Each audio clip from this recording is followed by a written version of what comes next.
I sometimes read public domain books here on Leaves of Glen, and they were written a long time ago, so they're usually racist or sexist or bigoted. But in there somewhere and all that is a story, and that's why those stories are famous. Other times, I read works from independent authors, and they're delightfully not racist, but they might have adult language or adult situations. So that's your warning, but I'm sure you are grown up enough to handle it. Don't write to me complaining.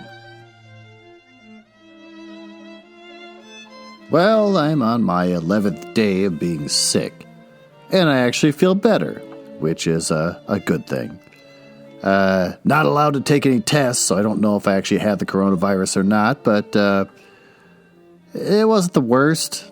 If I did have it, it was definitely the more mild version, not the terrifying one that kills people, so I guess I should consider myself lucky. Or I just had an average virus, and I'm making a big deal out of nothing. We'll never know, because here in America, no one has access to tests, apparently. So that's pretty cool. Anyways, what did I learn from my 11 days of being ill? Every day is anticipation. Every day you're wondering, is things going to get better or worse the next day? You keep taking your temperature and you watch it go up and down and up and down, and you just want something to happen. You want to know you've reached a breaking point. Some sort of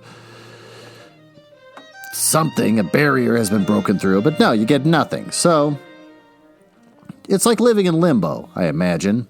It just same thing over and over, the same anxiety over and over. Yeah, the kids come and they're around and then they leave and go back to their moms, and it's just weird. Everything's weird. I order groceries and they come and the people won't talk to you because they don't want to get sick. They're all wearing masks and everything, and then they bring the groceries in and you sit there and debate, like, what do I do with these things? They might be disease. You just sort of sit there and you go to the bathroom for a while and you think about what your life's like, and then you stand in the shower and stare at the tile wall where the water runs over you and think, back when I was 20 years old, did I have any idea that this is what my life would become, being middle-aged, staring at a wall in a shower, not having achieved much more? I think the high point of my life is in my 20s, and you keep going around in circles, forever and ever. So, I think the watchword for this episode is repetition. And I'm cheating, because I already read the story and recorded it, so I know what the theme of that is. Repetition, where you think you're having a stroke. Over and over. You'll hear me say it in the middle of the reading, because there's one part that just keeps going on and on. Like, am I having a stroke? I thought I already read this. That's what my life's like.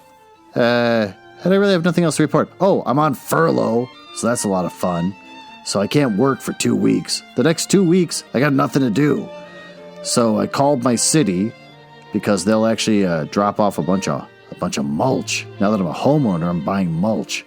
So they're going to dump a ton of mulch in my driveway, and I'm going to spend all my time trying to make my back and front yard not look like an empty lot.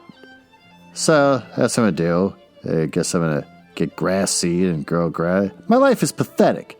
Again, in my 20s, if I would have looked back at it and thought, ooh, when you're 46 years old, how cool is your life going to be? Are you going to live at a cool loft downtown and have this awesome job where everyone respects you and be married still? But no, what happens is I'm furloughed and going to spend my time with a wheelbarrow trying to shovel chips of wood into certain parts of my yard. And that's pretty much the best I got going on. I would make my watchword, quiet compromise. But I won't, because I already read the story, and I know repetition's a big part of it, so I'm sticking with that. So with that, let's get into the story.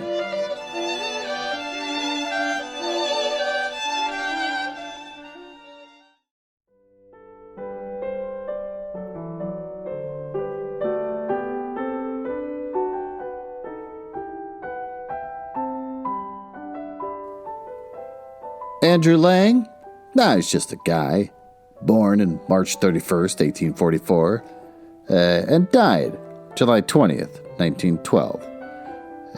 He was a prolific Scotsman of letters. Nah, he's a poet, novelist, and literary critic, and contributor to anthropology. He is now known as the collector of folk and fairy tales. The Andrew Lang Lectures at St. Andrews University are named for him. So with that, let's begin. The Death of Koschei the Deathless, from the Red Fairy Book by Andrew Lang. In a certain kingdom, there lived a Prince Ivan. He had 3 sisters. The first was the Princess Maria, the second, Princess Olga, the third, the Princess Anna. When their father and mother lay at the point of death, they had thus enjoined their son. Give your sisters in marriage to the very first suitors who come to woo them. Don't go keeping them by you. They died. And the prince buried them, and then to solace his grief, he went with his sisters into the garden green to stroll. Suddenly the sky was covered black with a cloud. A terrible storm arose. Let us go home, sisters, he cried. Hardly had they got into the place when the thunder pealed, the ceiling split open, and into the room where they were came, flying a falcon. The falcon smote upon the ground. That sounds awesome. Became a brave youth. Weird. And said, Hail! Prince Ivan. Before I came as a guest. That's a guest. But now I have come as a wooer. I wish to propose for your sister, the Princess Maria. The good one. If you find favor in the eyes of my sister, I will not interfere with her wishes. Let her marry you in God's name. The Princess Maria gave her consent. The falcon married her and bore her away into his own realm. Everything about this is top shelf so far. Days followed days, hours chase hours. A whole year goes by. One day Prince Ivan and his 2 sisters went out to stroll in the garden green. Again there arose a storm cloud with whirling and lightning. Let us go home, sisters, cries the prince. Scarcely had they entered the palace when the thunder crashed and the roof burst into a blaze and the ceiling split in twain and an eagle flew in. The eagle smote upon the ground, not as cool, and became a brave youth. Hail, Prince Ivan. Before I came as a guest. All right, but now I have come as a wooer. And he asked for the hand of the Princess Olga. No wonder. It's a lame bird going after the lame one. Princess Ivan replied, If you find favor in the eyes of Princess Olga, then let her marry you. I will not interfere with her liberty of choice. The Princess Olga gave her consent and married the eagle. And the eagle took her off and carried her to his own kingdom. Another year went by, and Princess Ivan said to his youngest sister, let us go out and stroll in the garden green. They strolled for about a time. Again there arose a storm cloud with whirling and lightning. Let us return home, sister, said he. And they returned home, but they hadn't had time to sit down when the thunder crashed and the ceiling split open. And in flew a raven. The raven smote upon the floor and became a brave youth, sure. The former youth had been handsome. But this one was handsomer still. Well, Prince Ivan, before I came as a guest, and now I have come as a wooer. Give me the Princess Anna to wife. I won't interfere with my sister's freedom if you gain her affections and let her marry you. So the Princess Anna married the raven, and he bore her away into his own realm. Princess Ivan was left alone. A whole year he lived without his sisters. Then he grew weary and said, I will set out in search of my sisters. He got ready for the journey. He rode, and one day he saw a whole army lying dead on the plain. I cried aloud, "If there be a living man here, let him make answer. Who has slain this mighty host?" They replied unto him, "A living man. All this mighty host has been slayed by the fair Princess Maria Morvina." Princess Ivan rode further on, and he came to a white tent, and forth came to meet him the fair Princess Maria Morvina. "Hail, Prince," said she, "whither does God send you? And is it of your free will or against your will?" Princess Ivan replied, "Not against their will do brave youths ride. Ha ha ha. Well, if your business not be pressing, tarry a while at my tent." Thereat, well, that's a new word for me, thereat, was Prince Ivan glad. He spent 2 nights in the tent, and he found favor in the eyes of Maria Morvina, and she married him. And the fair princess, Maria Morvina, carried him off into her own realm. They spent some time together, and then the princess took it into her head to go a-warring. So she handed over all the housekeeping affairs to Prince Ivan and gave him these instructions. Go about everywhere, keep watch over everything. Do not venture to look into that closet there. He couldn't help doing so. The moment Maria Morvina had gone, he rushed to the closet, pulled open the door, and looked in, and there hung Koschei, the Deathless, fettered by 12 chains. Then Koschei entreated Prince Ivan, saying, "Have pity upon me, and give me to drink. 10 years long have I been in torment, neither eating nor drinking. My throat is utterly dried up." The prince gave him a bucket full of water. That's excessive. He drank it up and asked for more, saying, "A single bucket of water will not quench my thirst. Give me more." The prince gave him a second bucketful. Koschei drank it up and asked for a third. And when he had swallowed the third bucketful, he regained his former... That's a lot of bladder expansion. Gained his former strength, gave his chains a little shake, and broke all 12 at once. "Thanks, Prince Ivan," cried Koschei, the Deathless. "Now you will sooner see your own ears than Maria Morvina." And out the window he flew in the shape of a terrible whirlwind. And it came up with the fair Princess Maria Morvina as she was going her way, laid hold of her and carried her off home with him. But Prince Ivan wept full sore. And he arrayed himself and set out a-wandering, saying to himself, "Whatever happens, I will go and look for Maria Morvina." One day passed, another day passed. At the dawn of the 3rd day, he saw a wondrous palace, and by the side of the palace stood an oak, and on the oak sat a falcon, bright. Down flew the falcon from the oak, smote upon the ground, turned into a brave youth, and cried aloud, "Ha! Dear brother-in-law, how deals the Lord with you?" Out came running Princess Maria, joyfully greeted by her brother Ivan, and began inquiring after his health, telling him all about herself. The prince spent 3 days with them. Then he said, "I cannot abide with you. I must go in search of my wife, the fair Princess Maria Morvina." "Hard will it be for you to find her," answered the falcon. "At all events, leave with us your silver spoon. We will look after it and remember you." What? So Prince Ivan left his silver spoon at the falcon's and went on his way again. I feel like I should have a silver spoon. On he went one day. On he went another day, and by the dawn of the 3rd day he saw a palace still grander than the former one, and hard by the palace stood an oak, and on the oak sat an eagle. Down flew the eagle from the oak, smote upon the ground, turned into a brave youth, and cried aloud, "Rise up, Princess Olga, hither comes our brother dear." The Princess Olga immediately ran to meet him and began kissing him and embracing him. After asking his health and telling him all about herself, with them, Prince Ivan stopped 3 days. Then he said, "I cannot stay here any longer. I'm going to look for my wife, the fair Princess Maria Morvina."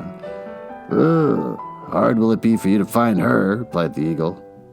"Leave us a silver fork, and we'll look at it and remember you." He left the silver fork behind and went his way. He traveled one day, he traveled 2 days, and at daybreak on the third day he saw a palace grander than the first two. And near the palace stood an oak, and on the oak sat a raven. Aha! Down flew the raven from the oak and smote upon the ground, turned to a brave youth, cried, Princess Anna, come forth quickly. Our brother is coming. Is that on purpose? They keep saying I in weird, awkward ways with the raven. All right. Out ran Princess Anna, greeted him joyfully, and began kissing and embracing him. After asking his health and telling him all about his salad, Prince Ivan stayed with them for 3 days, and he said, Farewell. I'm going to look after for my wife, the fair Princess Maria Marvina. Hard will it be you to find her, replied the raven. Anyhow, I'll leave with you the silver snuff box. I feel like I need these things. It's just like taken for granted that you're supposed to have this stuff. We will look after it and remember you. The prince handed over his silver snuff box, took his leave, and went his way. One day he went, another day he went, and on the third day he came to where Maria Morvina was. She caught sight of her love, flung her arms around his neck, burst into tears, and exclaimed, Prince Ivan, why'd you disobey me and go looking into the closet and letting out Koschei the Deathless? Forgive me, Maria Morvina. Remember not the past. Much better fly with me while Koschei the Deathless is out of sight. Perhaps he won't catch us. I wish I could have used that in arguments and relationships. Like, forget not the past.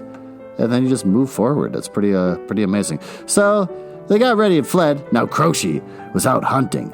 Toward evening, he was returning home when his good steed stumbled beneath him. Why, stumblest thou, sorry jade? Scentest thou some ill? The steed replied, Prince Ivan has come and carried off Maria Morvina. Is it possible to catch them? It's possible to sow wheat, to wait till it grows up, to reap it and thresh it, to grind it into flour, to make 5 pies of it, to eat those pies, then start in pursuit, and even then, to be in time. Koschei galloped off and caught up with Prince Ivan. Now, says he, this time I will forgive you in return for your kindness and give me water to drink, which was, 3 buckets, and a second time I will forgive you. But the third time beware, I'll cut you to bits. Then he took Maria Morvina from him and carried her off. But Prince Ivan sat down on a stone and burst into tears. He wept and wept. He returned back again to Maria Morvina, and now Koschei, the Deathless, happened not to be home. Let us fly, Maria Morvina. Prince Ivan, he will catch us. Suppose he does catch us. At all events, we shall have spent an hour or 2 together. So they got ready and fled.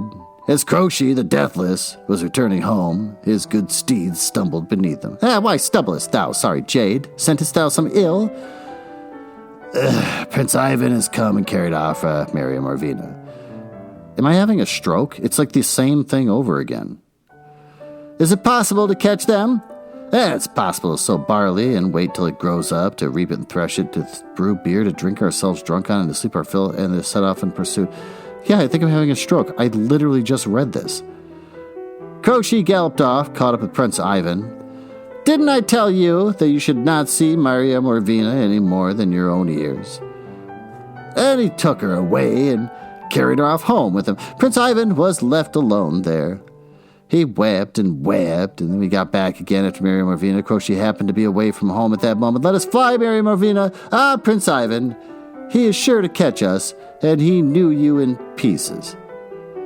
And hew you in pieces. Let him hew away. I can't live without you.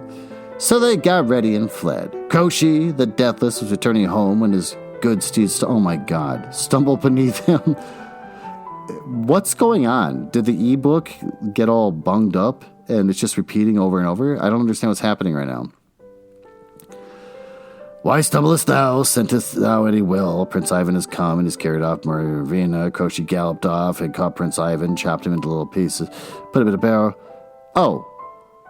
He galloped off, caught Prince Ivan, and chopped him into little pieces, put him into a barrel, smeared it with the pitch, and bound it with iron hoops, and flung it into the blue sea. Well, that's new. But Maria Morvina he carried off home.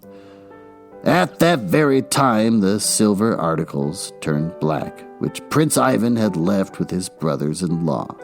"Ah," they said, "the evil is accomplished, sure enough."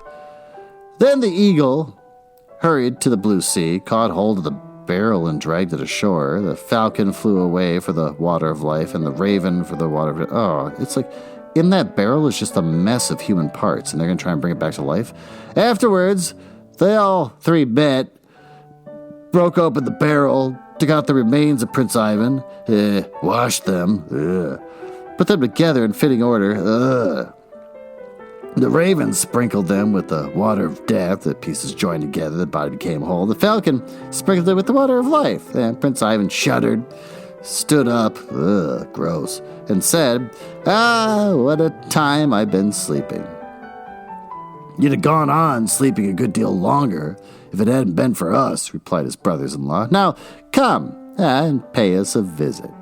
Not so, brothers, I shall go and look for Maria Morvina. And when he found her, he said to her, find out from the Koschei of the Deathless whence he got so good a steed.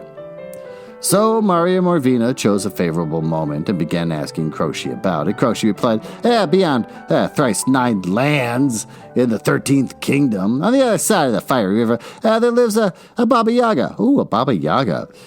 She is so good a mare that she flies right round the world on it every day, and she has many other splendid mares. I watched her herds for 3 days without losing a single mare, and in return for that, the Babba Yaga gave me a foal. But how do you get across the fiery river? Why, I have a handkerchief of this kind. When I wave it thrice on the right hand, there springs up a very lofty bridge, and the fire cannot catch it. Maria Morvina listened to all this and repeated it to Prince Ivan. She carried off the handkerchief and gave it to him. So he managed to get across the fiery river and then went on to Babba Yaga's. Long went he on without getting anything, either to eat or to drink. At last he came across an outlandish bird and its young ones. Says the Prince Ivan, I'll eat, one of these chickens. Don't eat it, Prince Ivan, begs the outlandish bird. Sometime or other I'll do you a good turn. He went on farther and saw a hive of bees in the forest. Not get a bit of honeycomb, says he. Don't disturb my honey, Prince Ivan, exclaimed the queen bee. Some other time or I'll do you a good turn. So he didn't disturb it, he went on. Presently there was a lioness with her cub. Anyhow, I'll eat this lion cub, says he. Oh, I'm so hungry. I feel quite unwell. Please let us alone, Prince Ivan, begged the lioness. Some other time, or I'll do you a good turn. Very well, have it your own way, says he. Hungry and faint, he wandered on, walked farther and farther. At last came to where stood the house of the Babba Yaga. Round the house were set 12 poles in a circle, and on each of the 11 of these poles was stuck a human head. The 12th one alone remained unoccupied. Hail, Granny! Hail, Prince Ivan, wherefore yon come? Is it of your own accord, or on compulsion? I've come to earn from you a heroic steed. So be it, Prince. You won't have to serve a year with me, but just 3 days. Lucky him. If you take good care of my mares, but I'll give you a heroic steed. But if you don't, why, then you mustn't be annoyed at finding your head stuck on top of the last pole there. Prince Ivan agreed to these terms. The Babba Yaga gave him food and drink and bade him to set about his business, but the moment he had driven the mares afield, they cocked up their tails, and away they tore across the meadows in all directions. Before the prince had time to look around, they were all out of sight. Thereupon he began to weep and disquiet himself. Then he sat down upon a stone and went to sleep. What a giant baby, you're not going to get that mare. But when the sun was near its setting, the outlandish bird came flying up to him and awakened him, saying, Arise, Prince Ivan, the mares are home now. The prince arose and returned home. There Babba Yaga was storming and raging at her mares and shrieking, "Whatever did ye come home for?" "How could we help from coming home?" said they. There came flying birds from every part of the world, and all but pecked our eyes out." Well, tomorrow don't go galloping over the meadows, but, I don't know, disperse amid the thick forests." Prince Ivan slept all night. In the morning, Babba Yaga says to him, "Mind, Prince, if you don't take good care of the mares, if you lose merely one of them, your bold head will be stuck on that pole." He drove the mares afield. Immediately they cocked up their tails and dispersed among the thick forest. Again did the prince sit down on the stone and weep and then go to sleep. Oh, what a baby. The sun, you gotta get hungry. I mean, do you want it or do you not want it? The sun went down behind the forest. Up came running the lioness. "Arise, Prince Ivan, the mares are collected." Prince Ivan arose and went home. More than ever did the Babba Yaga storm at her mares and shriek, "Whatever did you come back for? Now, how can we help coming back? The beast of prey came running at us from all parts of the world, and all but tore us utterly to pieces. Well, tomorrow, run off into the blue sea." Again did Prince Ivan sleep through the night. Next morning, Babba Yaga sent him forth to watch the mares. "If you don't take good care of them," says she, "your bold head will be stuck on that pole."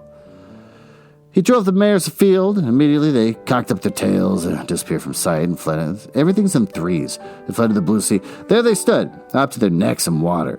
Prince Ivan sat down on the stone, wept again, and fell asleep. When the sun had set behind the forest, up came flying a bee, and said, "Arise, Prince, the mares are all collected, but when you get home, don't let Babba Yaga set eyes on you. But go into the stable and hide behind the mangers. There you will find a sorry colt rolling into the muck. Do you steal it, and at the dead of the night ride away from the house." Prince Ivan arose, slipped into the stable, and lay down behind the mangers, while Babba Yaga was storming away at her mares and shrieking, "Why'd you come back?" "How can we help coming back? There came flying bees in countless numbers from all parts of the world and began stinging us on all sides till the blood came." Babba Yaga went to sleep. In the dead of night, Prince Ivan stole the sorry colt, saddled it, jumped on its back, and galloped away to the fiery river. When he came to the river, he waved the handkerchief 3 times on his right hand, and suddenly, springing goodness knows whence, there hung across the river, nigh in the air, a splendid bridge.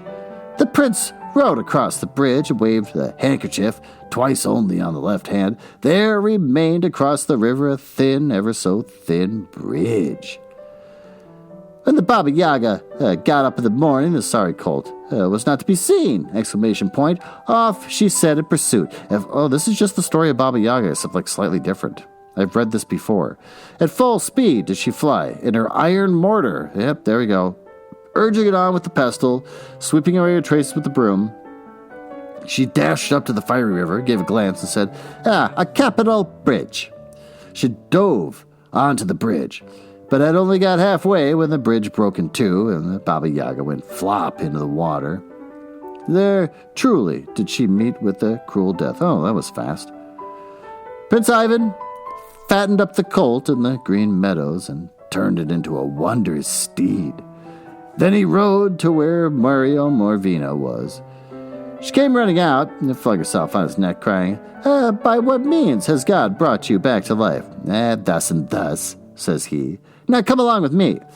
"I'm afraid, Prince Ivan, if Koschei catches us, you'll be cut up in pieces again." No, he won't catch us. I have a splendid, heroic steed now. It flies just like a bird." So they got on his back and rode away. Koschei, now the Deathless, was returning home, and his horse stumbled beneath him. "Oh, God. Why art thou stumbling? For sorry jade dost thou scent any ill? Prince Ivan has come and carried off Mariorina. Can we catch him? God knows.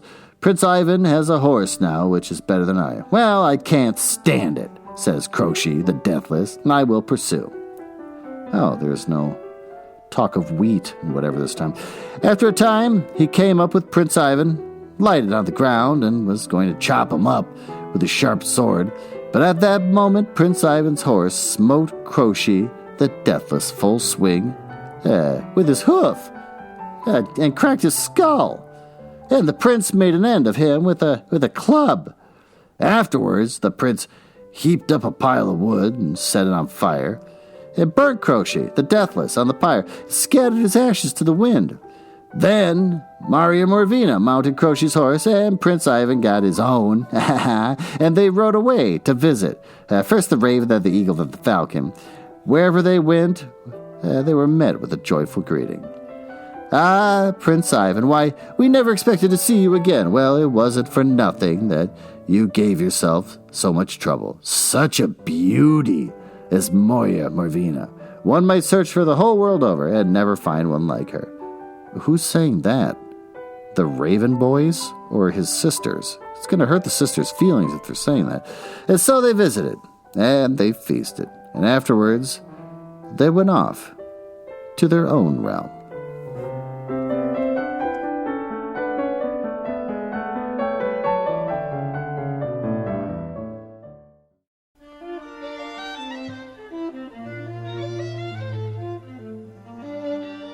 Well, what did we learn from this episode? We learned that no matter what, you can marry someone who is mostly a falcon and is still not exciting enough to base the whole story on. The whole story should have been about the woman that married the falcon. Yeah, the crow, and what was the other one, a pigeon? I don't even know. Who cares? Oh, it was an eagle.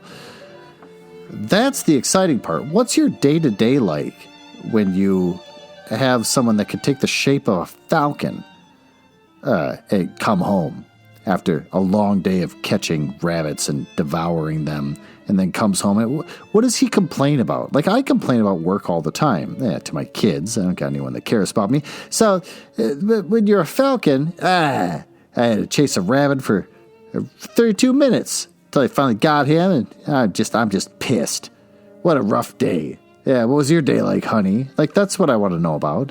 What was that story like? Instead, we had to learn about this guy who sold off his sisters to birdmen, and then he, like, married a warrior woman that caught someone that can't die, and then when he released him with 3 buckets full of water, and then she couldn't kill him again or catch him again. She just sort of like, oh, I'm helpless, and then he died and got put in a bucket.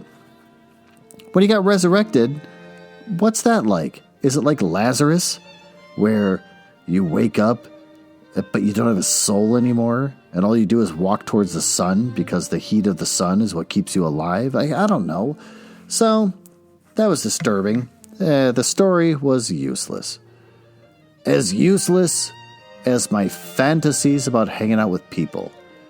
I read a story recently about a guy who decided to become a hermit. He went into the woods, I think in Maine, and he spent 20-some years out there by himself in the woods. And he made sure that he wouldn't leave any trails in the woods. He didn't want anyone to know where he was or what he did. And so, but then eventually he had to start breaking into homes. He'd travel for miles through the woods to get to another cabin and steal all their supplies and their aspirin and whatever else he might need. Sometimes beer, a lot of candy, that kind of thing. Batteries for his radio, things like that.